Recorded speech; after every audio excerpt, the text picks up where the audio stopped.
કેમ કે એમાં જોડતો આવે છે તો ઢાંકણા નાખ્યામાં તેની સામે ના નથી કરી પ્લેટને કાંઈ ના દે આને તો આદેશ આ તો એનું નથી કહેવાનું અમે અમુક ના એને નથી કહેવાનું અમે એને દવાથી તમારે આવું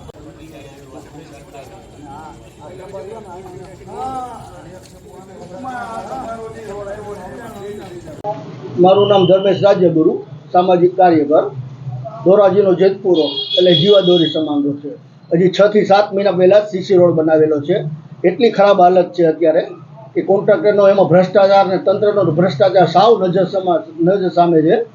ને કાલે રાતે અચાનક રોડ બ્લોક કરી ખુદ આખો રસ્તો બંધ કરીને ઢાંકણાનું રિપેરિંગ કામ ચાલુ કરેલું હતું.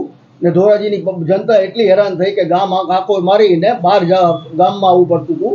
અચાનક રોડ બંધ કરવો એ પણ ધોરાજીની પ્રજા માટે મુશ્કેલી સમાન બની ગઈ હતી. ભ્રષ્ટાચારમાં શું કહેશો? ભ્રષ્ટાચાર તો થયો જ છે, નજર સામે છે, તંત્રને ખબર છે, બધાને ખબર છે ભ્રષ્ટાચાર થયો છે. તો અમારી એવી માંગણી છે કે કોન્ટ્રાક્ટર ઉપર જે તે કાર્યવાહી કરવી પડે એ કરે, એનું પેમેન્ટ રોકી દે, બ્લેક લિસ્ટમાં નાખી દે. જે પણ કાર્યવાહી કરી એ તંત્રને અમારી રજૂઆત છે કે તાત્કાલિક અસરથી કરે.